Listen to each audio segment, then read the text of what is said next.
வணக்கம். இந்த வீடியோல நம்ம பார்க்க போற எக்ஸல் டாபிக் செல் ரெஃபரன்ஸ். இந்த செல் ரெஃபரன்ஸோட டெஃபினிஷன், டிஃப்ரெண்ட் டைப்ஸ் அண்ட் ஒவ்வொரு டைப்புக்கும் ஒரு எக்ஸாம்பிள் இந்த வீடியோல பார்க்கலாம்.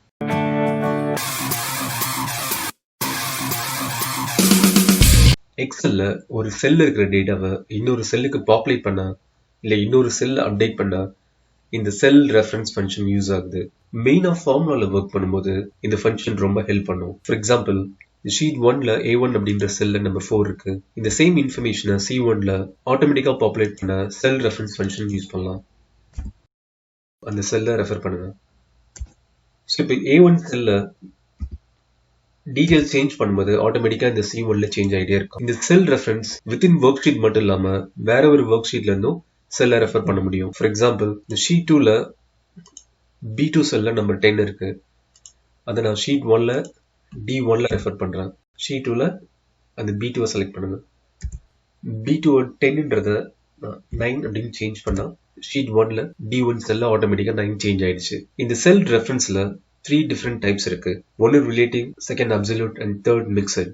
ரிலேட்டிவ் ரெஃபரன்ஸ் பத்தி பார்க்கிறதுக்கு முன்னாடி C1 செல்ல காப்பி பண்றேன்.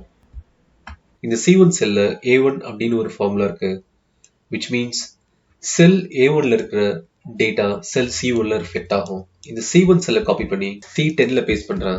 அகைன் F1ல பேஸ்ட் பண்றேன். C1ல ஃபார்முலா A1 அப்படின்னு இருந்துச்சு. செல் C10ல A10 அப்படின்னு இருக்கு. செல் F1ல D1 அப்படின்னு ஃபார்முலா இருக்கு.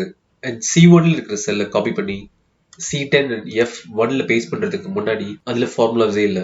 ஸோ எக்ஸல்ல இருக்க இன்பில்ட் ஃபங்க்ஷனான செல் ரெஃபரன்ஸ் ஒரு செல்ல இருக்கிற ஃபார்முலாவை காப்பி பண்ணி வேற ஒரு செல்ல பேஸ்ட் பண்ணும்போது எவ்வளவு காலம்ஸ் இல்ல ரோ தள்ளி பேஸ்ட் பண்றோமோ அதுக்கு ஏத்த மாதிரி ஃபார்முலாவை ஆட்டோமேட்டிக்கா ரிலேட் பண்ணி செல் ரெஃபரன்ஸை அப்டேட் பண்ணும். இந்த C1 செல்ல காப்பி பண்ணி C10ல பேஸ்ட் பண்ணும்போது 10 ரோ தள்ளி அப்டேட் பண்ணதுனால செல் ரெஃபரன்ஸ் A1ல இருந்து A10 ஆட்டோமேட்டிக்கா அப்டேட் ஆயிருக்கு. அதே மாதிரி F1ல பேஸ்ட் பண்ணும்போது ரோஸ் சேஞ்ச் ஆகல, வெரஸ் 3 காலம் தள்ளி பேஸ்ட் பண்ணதுனால D1 அப்படின்னு செல் ரெஃபரன்ஸ் மாறி இருக்கு.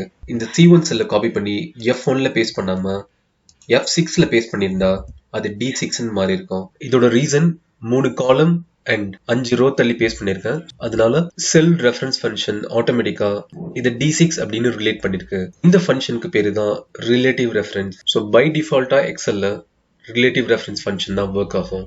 ஸோ இந்த எக்ஸாம்பிள்ல price and required quantity detail அவைலபிளா இருக்கு. ஸோ இப்போ ப்ரைஸோட குவான்டிட்டியை மல்டிப்ளை பண்ணா அந்த லைன் ஐட்டமோட சப்டோட்டல் கிடைச்சிடும். ஸோ இந்த formula F4 multiplied by G4. இந்த லைனோட சப்டோட்டல் கிடைச்சிருச்சு.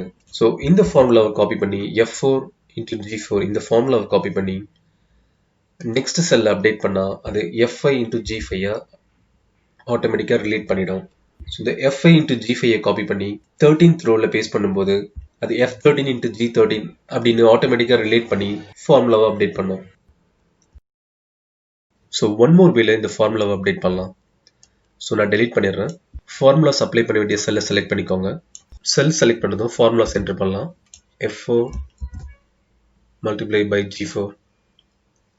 இப்போ என்டர் பிரஸ் பண்ணாம கீபோர்ட்ல கண்ட்ரோல் கீயை ஹோல்ட் பண்ணிட்டு என்டர் பிரஸ் பண்ணுங்க. ரிலேட்டிவ் ரெஃபரன்ஸ் ஃபங்க்ஷன் கரஸ்பாண்டிங் செல்ஸ்க்கும் இந்த ஃபார்முலாவை அப்டேட் பண்ணிடுச்சு. அப்சல்யூட் ரெஃபரன்ஸ் சொல்லும்போது இது ரிலேட்டிவ் ரெஃபரன்ஸோட ஆப்போசிட்.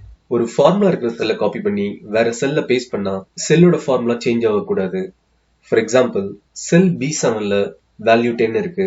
செல் C9ல ரிலேட்டிவ் ரெஃபரன்ஸ் இருக்கு, அதாவது B செல் ரெஃபர் ஆகியிருக்கு.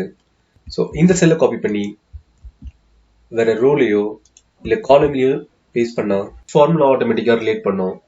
பட் அப்சல்யூட் ரெஃபரன்ஸ் சொல்லும்போது அது சேஞ்ச் ஆகக்கூடாது.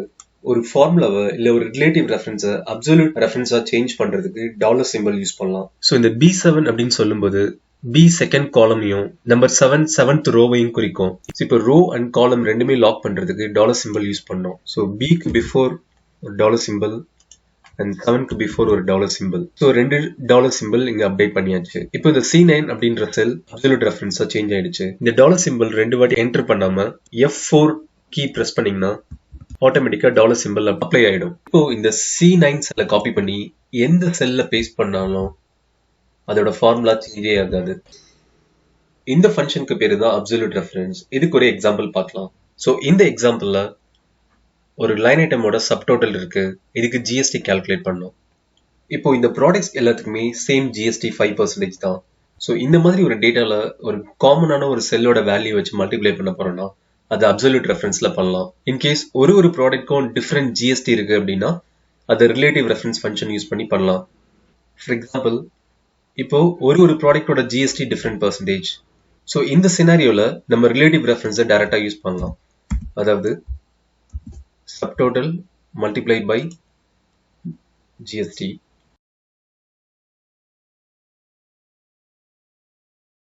ரிலேட்டிவ் ரெஃபரன்ஸ் யூஸ் பண்ணி ஜிஎஸ்டி கால்குலேட் பண்ணியாச்சு. வெரஸ் இந்த 10 ப்ராடக்ட்மே சேம் ஜிஎஸ்டி பர்சன்டேஜ் தான். ஸோ இது அப்சல்யூட் ரெஃபரன்ஸ்ல எப்படி யூஸ் பண்ணலாம்? ஸோ இந்த ஜிஎஸ்டி பர்சன்டேஜ் இருக்கிற அந்த செல்லை ரெஃபர் பண்றேன் N4. இந்த N4 அப்சல்யூட் ரெஃபரன்ஸா சேஞ்ச் பண்றதுக்கு காலம் N ரோ நம்பர் 4 லாக் பண்ணும் டாலர் சிம்பிள் யூஸ் பண்ணி. ஸோ கீபோர்ட்ல இருந்து F4 பிரஸ் பண்றேன். ஸோ இந்த ஃபார்முலாவை இப்போ டிராக் பண்ணா ஜிஎஸ்டி அப்டேட் ஆயிடுச்சு. இதோட ஃபார்முலாவை ஃபார்முலாஸ் ஷோ ஃபார்முலால செக் பண்ணலாம். ஸோ H7 H8 ரிலேட்டிவ் ரெஃபரன்ஸா இருக்கு அண்ட் N4 அப்சல்யூட் ரெஃபரன்ஸா இருக்கு. மிக்சட் ரெஃபரன்ஸ் அப்படின்னு சொல்லும்போது அந்த செல்லோட ஃபார்முலால எய்தர் காலமையோ இல்ல ரோவையோ லாக் பண்றது. ஃபார் எக்ஸாம்பிள், ஃபர்ஸ்ட் காலமை லாக் பண்ணலாம். C8 அப்படின்ற செல்ல 8 அப்படின்ற வேல்யூ இருக்கு. செல் C10ல இருந்து C8 ரெஃபர் பண்ணியிருக்கேன். அப்படி ரெஃபர் பண்ணும்போது காலம் C டாலர் சிம்பிள் யூஸ் பண்ணி லாக் பண்ணியிருக்கேன். ஸோ இதோட மீனிங் காலம் அப்சல்யூட் ரெஃபரன்ஸா இருக்கும், ரோ ரிலேட்டிவ் ரெஃபரன்ஸா இருக்கும். செல்ல காப்பி பண்ணி வேற ஒரு காலம்ல பேஸ்ட் பண்ணும்போது இந்த காலம் சேஞ்ச் ஆயிருக்காது. வெரஸ் ரோ 2 ரோ தள்ளி பேஸ்ட் பண்ணதுனால ரோ மட்டும் ரிலேட்டிவ் ரெஃபரன்ஸ் ஃபங்க்ஷன்ல ஆட்டோமேட்டிக்கா ரிலேட் ஆயிருக்கு. மல்டிபிள் பிளேசஸ்ல பேஸ்ட் பண்ணியிருக்கேன். ஸோ காலம் லாக் பண்ணதுனால காலம் சேஞ்ச் ஆகல, வெரஸ் ரோ நம்பர்ஸ் மட்டும் சேஞ்ச் ஆயிருக்கு. நெக்ஸ்ட் செல்லோட ஃபார்முலால ரோவை லாக் பண்ணலாம். செல் I8ல வேல்யூ 7 இருக்கு. செல் I10ல I8 ரெஃபர் பண்ணியிருக்கேன். And moreover row number 8 lock பண்ணியிருக்கேன் அண்ட் காலமை லாக் பண்ணல. இப்போ இந்த செல்லோட ஃபார்முலாவை காப்பி பண்ணிட்டு வேற ரோல பேஸ்ட் பண்றேன். ரோவோட நம்பர் சேஞ்ச் ஆகல, வெரஸ் 2 காலம் தள்ளி பேஸ்ட் பண்ணதுனால காலமோட வேல்யூ மட்டும் சேஞ்ச் ஆயிருக்கு. இந்த மிக்சட் ரெஃபரன்ஸ்க்கு ஒரு எக்ஸாம்பிள் பார்க்கலாம். ஸோ இந்த எக்ஸாம்பிள்ல ப்ராடக்டோட price various discount percentage apply பண்ணா என்ன அமௌண்ட் வரும், மிக்சட் ரெஃபரன்ஸ் ஃபங்க்ஷன் யூஸ் பண்ணி எப்படி டிரைவ் பண்ணலான்றத பார்க்கலாம். ஸோ நம்மளோட ரெக்யர்மெண்ட் F4 G3யோட மல்டிப்ளை பண்ணோம்.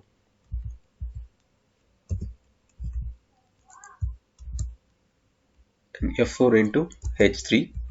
ஸோ அதே மாதிரி F4 into absolute reference example பார்க்கும்போது அப்சல்யூட் ரெஃபரன்ஸாக கன்வெர்ட் பண்ணி ஜிஎஸ்டி கால்குலேட் பண்ணோம்.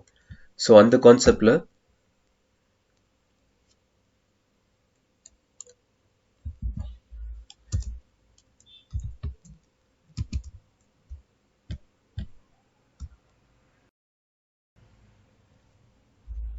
ஓகே இது கால்குலேட் பண்ணியாச்சு. வெரஸ் இதை அப்படியே காப்பி பண்ணி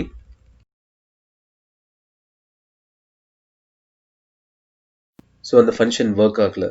ரீசன் என்னன்னா, ஸோ காலம் H போகும்போது F4 கன்சிடர் பண்ணாம அது G4 கன்சிடர் பண்ணுது. செல்லோட ரெஃபரன்ஸ் சேஞ்ச் ஆகுது.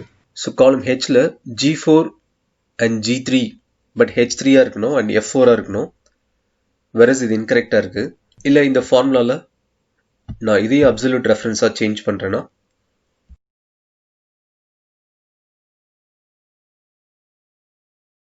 ஸோ இன்கரெக்ட் இன்ஃபர்மேஷன்ஸா இருக்கு. ஸோ இங்கே தான் ஒரு காலமை லாக் பண்ணிட்டு இல்ல ரோவை லாக் பண்ணிட்டு இந்த டேபிள எவ்வளவு குயிக்கா ஆட்டோமேட் பண்ணலான்றத பார்க்கலாம். ஃபர்ஸ்ட் ஸோ நமக்கு இந்த காலம் F கான்ஸ்டன்டா இருக்கணும், இது சேஞ்ச் ஆகக்கூடாது. வெரஸ் அந்த ரோ நம்பர்ஸ் சேஞ்ச் ஆகணும், அது அப்சல்யூட்டா இருக்கக்கூடாது. ஸோ நான் காலமை லாக் பண்றேன். காலமை லாக் பண்றதுக்கு டாலர் சிம்பிள் ஆட் பண்றேன். மல்டிப்ளைட் பை காலம். ஸோ இந்த G3 ஸோ நம்மளோட ரெக்குவயர்மெண்ட் F4 G3யோட மல்டிப்ளை ஆகணும், F4 H3யோட மல்டிப்ளை ஆகணும். ஸோ இதே மாதிரி F4 P3 வரைக்கும் மல்டிப்ளை பண்ணணும். ஸோ காலம் சேஞ்சஸ் ஆகுது, வேறஸ் ரோ நம்பர் சேஞ்ச் ஆகல. ஹென்ஸ் ரோவை லாக் பண்ணலாம், காலமை லாக் பண்ணல. ஸோ ரோவை லாக் பண்ண ரோ நம்பருக்கு முன்னாடி நம்பர் 3க்கு முன்னாடி டாலர் சிம்பிள் ஆட் பண்றேன். ஸோ இங்கே ப்ரைஸ் அண்ட் டிஸ்கவுண்ட் அமௌண்ட் ஹையாக இருக்கிறதுனால நம்மளால ஈஸியாக இந்த ஃபார்முலா கரெக்டானு செக் பண்ண முடியல. ஸோ கீழே இருக்க ஒரு டேபிளில் இந்த ஃபார்முலாவை அப்ளை பண்ணலாம்.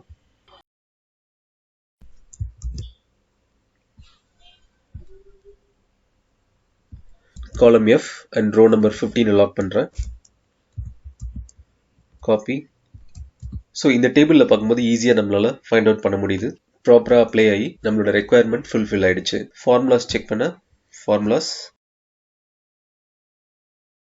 ஷோ ஃபார்முலாஸ் கிளிக் பண்ணுங்க. உங்களோட ரெக்குயர்மெண்ட்க்கு ஏற்ற மாதிரி இந்த ஃபங்க்ஷனை ரோ அண்ட் காலமை லாக் பண்ணி யூஸ் பண்ணலாம்.